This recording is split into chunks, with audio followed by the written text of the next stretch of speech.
나는 손자 셋을 품에 안고 살았습니다. 아들 부부는 맞벌이로 바빴고요. 아이들은 자연스레 내 품에 맡겨졌죠. 새벽마다 도시락을 싸고 비 오는 날엔 우산 들고 학교 앞까지 뛰어갔습니다. 아플 땐 밤을 새워 간호했고 기침 한 번에도 병원 먼저 챙겼어요. 그렇게 하루하루 내 젊음을 아이들에게 쏟아부었죠. 그게 당연하다고 생각했거든요. 내가 아니면 누가 해줄까 싶었으니까요. 근데 세월은 참 무섭더라고요. 내가 늙고 아프고 예전처럼 움직이기 어려워지자 그들의 눈빛이 달라졌습니다. 말투도 차가워졌고요. 예전엔 어머니 덕분에 산다던 며느리, 이제는 눈만 마주쳐도 한숨을 쉽니다. 내가 살던 집은 친정에서 물려받은 작은 집이었어요. 그때 아들 명의로 등기를 해줬던 게 지금 생각하면 제일 큰 실수였습니다. 그 집을 내 몰래 팔아버렸더군요. 나중에 등기 서류가 우편으로 날아와서야 알았습니다. 눈을 의심했어요. 설마 내 자식이. 그런데 사실이더라고요. 그 집은 제 마지막 남은 보루였는데 이제 갈 곳이 없어졌습니다. 손자들은 커서 나를 잊었고 아들 부부는 이젠 좀 쉬라며 요양병원을 이야기합니다. 쉬라는 말이 왜 이렇게 서럽게 들릴까요? 이야기 끝까지 들어주실 수 있나요? 그 애들이 웃을 때마다 내 마음도 덩달아 환해졌어요. 힘들어도 피곤해도 아이들 웃음만 보면 다 괜찮았죠. 손자가 감기에 걸려서 밤새 안아주던 날 열이 안 떨어질까봐 내 몸에 붙여 재웠습니다. 며느리는 피곤하다고 먼저 잤고 아들은 출장 갔다고 전화 한 통 없었죠. 어릴 때부터 쭉 그렇게 살아왔어요. 첫째 손자가 초등학교에 들어가고 둘째가 막 말을 배우고 막내는 기저귀도 못 댄 그 시절 나는 하루 24시간이 모자랐습니다. 아들 부부는 당연하다는 듯 아침 7시에 아이 셋을 맡기고 저녁 8시쯤에 데리러 왔어요. 근데 가끔은 아예 안 오기도 했습니다. 엄마, 오늘은 늦게 들어가요. 내일 아침에 갈게요. 그 말 한마디 남기고 연락 끊긴 날도 있었죠. 그래도 참았어요. 내 새끼가 사는 게 힘드니까. 그렇게 살다 보면 나중에 고마워하겠지. 내 마음 한구석에선 그런 기대도 했던 것 같습니다. 근데 지금 생각해보면 그때부터 나는 돌봄의 당연함 속에 갇혀 있었던 것 같아요. 내 건강은 생각도 못하고 내 생활은 뒷전이었죠. 손자들이 컸을 땐 할머니 덕분에 우리가 컸어요. 이런 말 한마디 듣는 게 꿈이었는데 이젠 얼굴 마주치기도 어색한 사이가 됐습니다. 그 집도 그래요. 작지만 정부치고 살던 공간이었는데 언젠가부터 며느리가 자꾸 묻더라고요. 이 집 엄마 이름 아니죠? 그 말이 그렇게 섬뜩하게 들릴 줄은 그땐 몰랐습니다. 그날도 평범했어요. 아침에 일어나 허리 붙잡고 소파에 앉아 약을 챙겼습니다. 요즘은 관절이 너무 안 좋아서 거동도 예전 같지 않았거든요. 그런데 이상하게 조용했어요. 며느리는 어딜 갔는지 종일 얼굴을 안 비추고 아들은 퇴근하고도 내 방에 들어오지 않았죠. 무슨 일이 있는 것 같은데 괜히 눈치만 살피게 되더라고요. 며칠 뒤 집 앞으로 누가 찾아왔어요. 부동산 사람이었죠. 이 집 이번 주에 인도받기로 했는데요. 그 말에 나는 멍해졌습니다. 무슨 말씀이세요? 이 집이 왜요? 그 사람이 나를 이상하다는 듯 보더니 아드님이 매매 계약하셨잖아요. 그제야 등기 서류를 꺼내 보여주었습니다. 분명 내 친정에서 받은 집이었고 결혼 전에 받은 유산이라 내 것이라 믿었는데 서류엔 아들 이름으로 돼 있었어요. 결혼 초에 잠시 명의를 넘겼던 걸 그대로 두고 살아온 게 문제였죠. 나는 한동안 말을 잇지 못했어요. 그 자리에서 울고 싶었지만 부동산 사람 앞에서 창피한 줄도 몰랐습니다. 머리가 하얘졌어요. 그날 저녁 아들을 불러 물었어요. 네가 그 집 팔았니? 아들은 당황한 얼굴도 아니고 그냥 담담하게 말하더라고요. 엄마, 이제 이 집 너무 낡았어요. 엄마도 몸 불편하시니까 요양원 들어가 계시면 좋을 것 같아서 우리도 이젠 따로 살아야 될 것 같고요. 그 말을 듣는데 가슴 한가운데에서 뭔가 확 무너졌습니다. 그 애를 낳고 키울 때도 어릴 적 폐렴으로 병원 들락날락할 때도 그렇게 가슴이 찢어지진 않았어요. 그 집이 팔렸다는 사실보다 아들이 날 짐처럼 여긴다는 게 너무 아프고 서러웠습니다. 그날 밤 잠이 오지 않았습니다. 누워 있는데 자꾸 손자들 얼굴이 떠오르더라고요. 첫째가 유치원에서 그림 그려왔을 때 할머니는 내 친구야라며 쑥스러워하던 모습. 둘째가 밤에 악몽 꾼다며 울면서 내 품으로 파고들던 날. 막내는 아직도 내 손을 잡고 걷던 그 감촉이 생생해요. 그런 아이들이 지금은 내가 말 걸면 슬쩍 피합니다. 며느리 뒤에 서서 눈치만 보고 있어요. 그 아이들도 이제 알겠죠? 할머니는 같이 살 사람이 아니라 정리될 사람이라는 걸요. 며느리는 그날 저녁 조심스레 말했습니다. 어머니, 솔직히 저희도 많이 힘들었어요. 애들 셋 키우면서 부모까지 모시는 건 요즘 시대에 너무 버겁잖아요. 버겁다는 말에 뭐라 할 말이 없었습니다. 그동안 내가 얼마나 버거웠는지는 아무도 묻지 않았거든요. 며느리는 이어서 말했어요. 요양병원 알아봤어요. 시설도 좋고 간병인도 있고 어머니도 그게 편하실 거예요. 그 말투가 어찌나 부드럽던지 오히려 더 서럽더라고요. 며칠 뒤 집엔 낯선 사람들 발걸음이 오가기 시작했습니다. 인테리어 공사하러 왔다는 사람들이었어요.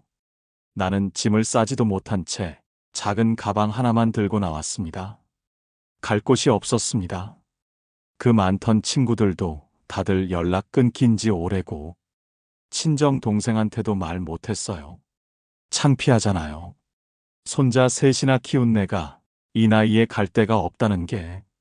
그래서 결국 그들이 추천한 요양병원으로 갔습니다.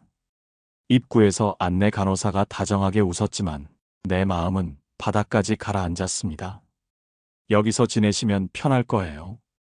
그 말이 얼마나 차갑게 들리던지 나는 그렇게 내 인생에서 한 번도 상상 못했던 요양병원이라는 곳에 들어갔습니다. 요양병원은 참 조용했습니다. 새벽엔 간호사 발소리만 들리고 낮엔 같은 방 어르신들의 기침 소리만 들리죠. 처음 며칠은 멍하게 천장만 바라봤어요. 내가 왜 여기 있나 싶은 마음에 밥도 잘 안 넘어가고 말도 하기 싫었습니다. 방엔 저보다 나이 많은 분도 있었고 휠체어에 몸을 맡긴 채 하루를 보내는 분도 계셨어요. 모두 말은 안 하지만 마음속 깊은 곳엔 비슷한 공허함이 있더라고요. 점심시간에 식당에 앉아 있으면 누가 내 옆자리에 앉을지 신경 쓰이고 창밖 햇살이 따뜻해도 마음은 싸늘했습니다. 한 번은 식판 들고 앉아 있다가 눈물이 나더라고요. 이유 없이요. 가끔 아들이 얼굴을 비췄습니다. 딱 10분. 그것도 스마트폰 붙잡고 있는 동안만요. 엄마, 불편한 건 없어요? 물어는 보지만 대답을 들어주는 눈빛은 아니었어요. 며느리는 한 번도 오지 않았습니다. 손자들도 당연히 안 왔고요. 사진이라도 한 장 보고 싶어서 아들에게 보내달라 했더니 애들 학교 끝나면 정신없어요. 나중에요. 그 말이 또 내 마음을 쿡 찔렀습니다. 나는 이제 필요 없어진 사람이구나. 그 생각이 머릿속에서 떠나질 않았습니다.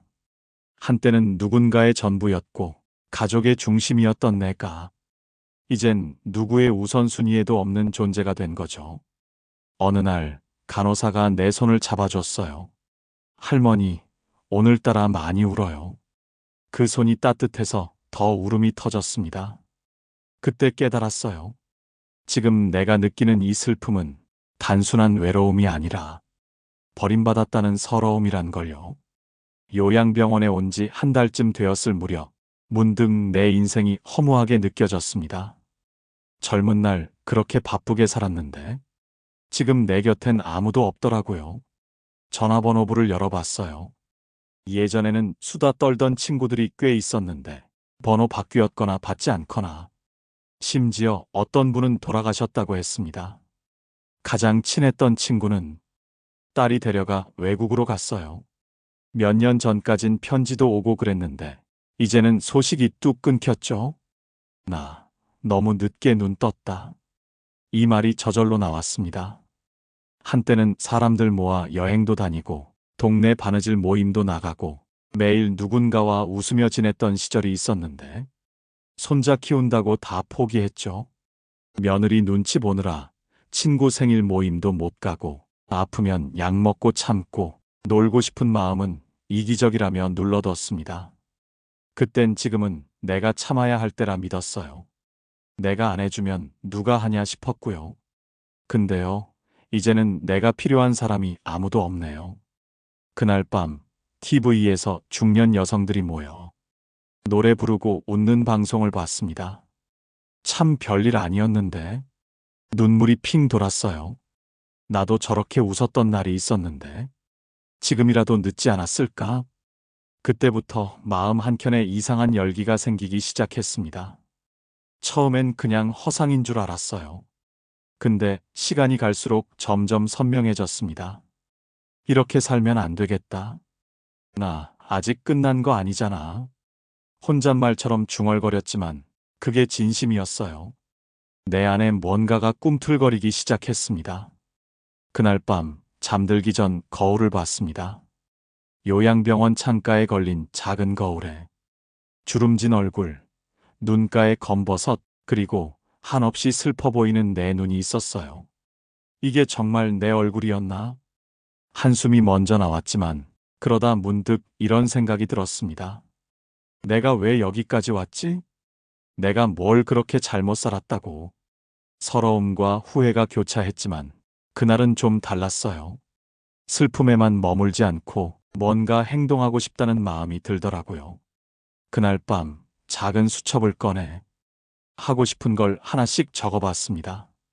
봄꽃 구경 가기, 다시 바느질 시작하기, 나만의 사진 한 장 남기기, 이름 부르면 웃어주는 친구 만들기, 손자들한테 편지 한 통 써보기. 이걸 다 할 수 있을까? 사실 자신은 없었어요. 그렇지만 적는 것만으로도 마음이 좀 달라졌습니다. 다음 날 간호사에게 조심스레 말했어요. 혹시 근처 공원에 산책 나가도 되나요? 그 친구가 환하게 웃으며 그러더군요. 그럼요. 너무 좋은 일이에요. 그날 오후 휠체어를 밀고 공원에 나갔습니다. 햇살이 따뜻했고 바람은 부드러웠어요. 벚꽃은 이미 졌지만 이상하게 가슴이 뭉클했습니다. 내가 여길 다시 걸을 줄은 몰랐거든요. 혼자 있었지만 오랜만에 웃었습니다. 진심으로요. 그 순간 생각했어요. 그래, 이제는 나를 좀 챙겨야겠다. 이제라도 내 인생을 다시 살아봐야지. 그게 내 첫 번째 결심이었습니다. 늦었지만 너무 늦지 않은 내 인생의 두 번째 봄이었어요. 결심을 하고 나니 세상이 조금 다르게 보였어요. 여전히 요양병원이라는 틀 아니지만 내 하루가 달라졌거든요. 아침에 눈을 뜨면 오늘은 뭐 해볼까? 부터 생각했어요. 그전엔 하루가 그저 견디는 시간이었는데 이제는 채우는 시간이 되더라고요. 작은 일부터 시작했어요. 방 안정리를 내 손으로 해보고 요양보호사 선생님한테 바느질 실 좀 구해달라고 부탁도 했습니다. 손에 익숙하던 바늘질을 다시 하니 잊고 살던 감정들이 스르르 피어났어요. 처음엔 몇몇 어르신들이 말없이 지켜보다가 어느 날 누군가 다가와 그러더군요. 할머니, 저도 그거 해볼 수 있을까요? 그렇게 작은 바느질 모임이 생겼습니다. 네댓 명이 모여 수건에 꽃도 수놓고 주머니도 만들고 가끔은 며느리 욕도 하고요. 웃음이 다시 들리기 시작했어요. 누군가는 그러더군요. 여기서 이런 웃음 들은 거 몇 달 만이에요. 그 말을 듣는데 괜히 뿌듯했습니다. 하루는 손자가 보고 싶어 몰래 편지를 썼어요. 민수야, 할머니야, 내가 좋아하던 카레 아직도 기억해? 너 많이 컸겠지? 혹시 이 편지 읽으면 한번 웃어줘. 그거면 돼. 편지를 붙이고 나서야 그 아이가 답장을 줄까 말까 보다는 내가 하고 싶은 말을 했다는 게 중요하다는 걸 알았어요. 마음에 담아두는 말보다 꺼내놓고 마주하는 말이 더 편하더라고요. 내가 바뀌니 주변도 조금씩 바뀌기 시작했어요. 간호사들은 내 이름을 부르며 웃어줬고, 같은 방 어르신들은 내 바느질을 구경하러 왔고, 심지어 요양병원 원장님도 분위기가 밝아졌어요라고 했습니다. 삶이 크게 달라지진 않았어요. 여전히 병원 식당 밥이고, 밤이면 관절이 쑤시고, 보고 싶은 사람은 오지 않죠. 그런데도 이상하게 살고 싶다는 마음이 자꾸만 피어올랐습니다. 그날은 비가 내렸어요. 작은 창문 너머로 빗방울이 또르르 흘러내리는데 이상하게 마음이 잔잔해졌습니다. 옛날엔 비만 오면 젖은 운동화 들고 들어오던 손자 생각에 가슴이 허전했는데 이젠 그리움보다 고요함이 먼저 오더라고요. 바느질 모임 어르신 한 분이 그러셨어요. 할머니 덕분에 여기 사는 맛나요. 그 말을 듣고 마음이 울컥했습니다. 누군가에게 내가 필요한 사람이 됐다는 게 얼마나 큰 위로가 되는지요. 요양병원이라는 곳, 누군가에겐 마지막 기다림의 장소지만 내겐 새로운 시작이었습니다. 외롭고 아프기만 한 곳인 줄 알았는데 이젠 웃는 날이 더 많아졌어요. 문득 이런 생각이 들었습니다. 내가 손자들 키운 시간이 결코 헛된 건 아니었단 걸요. 내가 주었던 사랑은 당장 돌아오진 않아도 어딘가에 남아있을 거라는 믿음. 그게 나를 지탱해 줬습니다. 며느리나 아들이 다시 돌아오지 않아도, 손자들이 내 이름을 기억 못해도 나는 이미 충분히 내 역할을 다 해낸 인생이었다는 걸 이제는 인정하게 됐어요. 그리고 나 자신에게도 말해주고 싶었어요. 고생 많았다. 정말 잘 살았다. 그 한마디를 누구한테가 아니라 나 스스로에게 처음 해본 거였죠. 언젠가 내 삶도 끝날 거예요. 그게 멀지 않았다는 것도 압니다. 하지만 이젠 두렵지 않아요. 나는 내 방식대로 누군가를 끝까지 품었고 그 사랑으로 내 생을 채웠으니까요. 이젠 조금 쉬어도 되겠죠? 다음 생이 있다면 그땐 나를 먼저 챙기는 삶을 살아볼래요. 요양병원 생활도 어느덧 1년이 넘었습니다. 처음 이곳에 왔을 때 나는 세상에서 가장 불행한 사람이라 생각했어요. 가족에게 버려지고 집을 빼앗기고 손자들 얼굴도 잊혀가는 그 마음으로 매일 눈물로 잠을 청했죠. 하지만 지금은 달라요. 나는 매일 작은 일에 웃고 누군가에게 기다려지는 사람이 됐습니다. 바느질 모임은 이젠 병원 자랑이 됐고 어르신 생신 때는 내가 만든 장식으로 방을 꾸며요. 요양보호사들은 할머니가 계셔서 여긴 따뜻해요라고 말해줍니다. 며느리와 아들은 여전히 연락이 없어요. 이젠 그 사실이 마음을 찌르진 않아요. 그들도 살기 바쁠 테고 어쩌면 후회하고 있을지도 모르죠. 며칠 전 작은 편지를 하나 받았습니다. 막내 손자가 쓴 거였어요. 할머니, 미안해요. 언젠가 꼭 찾아갈게요. 그 한 줄에 눈물이 멈추질 않았습니다. 그래, 내가 해준 사랑은 사라지지 않고 어딘가에 남아 있었던 거예요. 이제는 마지막을 준비하려 합니다. 어르신들 몰래 내 사진도 찍어두었고 손자들에게 줄 편지도 봉투에 넣어놨어요. 바느질로 만든 손수건엔 사랑은 남는다는 글귀도 수놓았죠. 나는 이제 후회하지 않습니다. 누구보다 열심히 살았고 사랑했고 품었고 내 인생을 내 손으로 걸어왔으니까요. 사람은 결국 자기 인생을 어떻게 살아냈는지가 모든 걸 말해줍니다. 나는 버려진 게 아니라 한 시대를 다 품고 떠나는 사람입니다. 당신도 누군가의 따뜻한 기억이길 바랍니다. 그리고 무엇보다 자기 자신에게 떳떳하길 바랍니다. 감사합니다. 지금까지 저의 이야기였습니다.